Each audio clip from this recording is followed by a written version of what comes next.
Good morning everyone. আহক আজি তিতাক মিঠা কৰা এটা স্পেচিয়েল ৰেচিপি ৰাতিপুৱাই আপোনালোকে লৈ আহিছোঁ। তাকে চাই লওঁ কিনো বনাইছিলোঁ। ব'লক ষ্টাৰ্ট কৰোঁ। আমাৰ ঘৰলৈ যে তিতা কেৰেলা আনে তেতিয়া আমাৰ ল'ৰাটোৱে একদমেই নাখায় আৰু মই তাক খুৱাবলৈ বহুত বেছি ট্ৰাই কৰোঁ। গতিকে এনেকৈ যদি বনাই দিওঁ সিও অকণমান খায় আৰু আমিও বিশেষকৈ খাই ভাল পাওঁ। ইয়াত তিতাটো নাথাকে, বহুত বেছি ভাল লাগে। গতিকে ব'লক তিতা কেৰেলাখিনি প্ৰথমতে অকণমান নিমখ আৰু হালধি মিহলোৱা পানীত ধুনীয়াকৈ বইল কৰি ল'ম।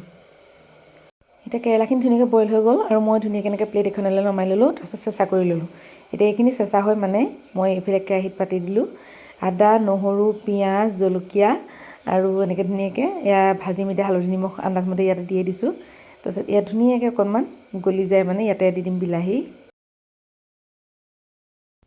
তাৰপিছত বিলাহীখিনি দি পেলাই আকৌ ধুনীয়াকৈ ভাজিম, অকণমান কোমল হৈ যোৱাকৈ গোটেইখিনি ভাজি ল'ম।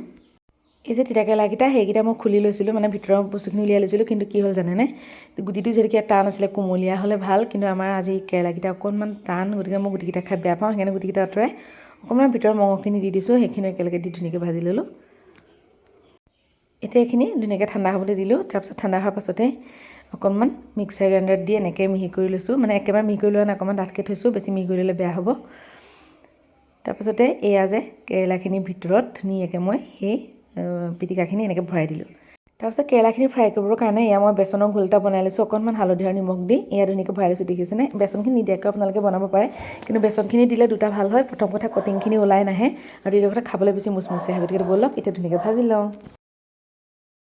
এতিয়া এনেকৈ এটা এটাকৈ কেৰেলা এনেকৈ ইয়াত দিম, দি পেলাই এনেকৈ ধুনীয়াকৈ বেচনখিনি সৈতে মিলাই তেলত দিম আৰু ভাজিম। এইটো হাতেৰে দিলেহে সুবিধা হয়, সেইকাৰণে মই হাতেৰে দিছোঁ দেই। এতিয়া এনেকৈ দি পেলাই ধুনীয়াকৈ গুটিকেইটা ফ্ৰাই কৰিম। তিনিটা দিছোঁ মই চুৰি কটাৰীখনে মানে লুটিয়াবলৈ বেছি সহজ পাওঁ, সেইকাৰণে মই চুৰিখন লৈ লৈছোঁ দেই। আপোনালোকে নিজৰ সুবিধা মতে ল'ব। তাৰপিছত এতিয়া ইয়াত ধুনীয়াকৈ লুটিয়াই পুটিয়াই ভাজি ল'ম আৰু গোটেইকেইটা। ইয়াত ধুনীয়াকৈ এক লুটি লগাই দিলোঁ। এতিয়া ইয়াত দেখিছেনে ধুনীয়াকৈ ইয়াৰ ভিতৰৰ যিখিনি পিটিকা আছিলে ওলাই অহা নাই আৰু ধুনীয়াকৈ সোমাই আছে ইয়াতে। এতিয়া তিতাকেৰেলা ভজাখিনি ধুনীয়াকৈ ৰেডি হৈ গৈছে। এনেকৈ আপোনালোকে যদি বনাই খনে এবাৰ খাই চাবচোন, সঁচাকৈ বহুত ধুনীয়া লাগে খাই। আৰু কোনো ধৰণৰ মানে নোখোৱা মানুহেও এইটো নাখাওঁ বুলি কেতিয়াও নকয়, খাবই মানে। এইটো মই একদম আপোনালোকক কৈছোঁ যে খাবই। তো আপোনালোকে যদি এনেকৈ খোৱা নাই এবাৰ ট্ৰাই কৰি চাব আৰু সঁচাকৈ কেনেকুৱা লাগিলে এবাৰ জনাব। আমাৰ ঘৰত এনেকৈয়ে বনাই খাওঁ। গতিকে আজিও খালোঁ আৰু আপোনালোকৰ লগতো শ্বেয়াৰ কৰিলোঁ। যদি ভিডিঅ'টো ভাল লাগিছে তেনেহ'লে লাইক আৰু কমেণ্ট এটা কৰি থৈ যাবলৈ নাপাহৰিব দেই। আজিলৈ বাই।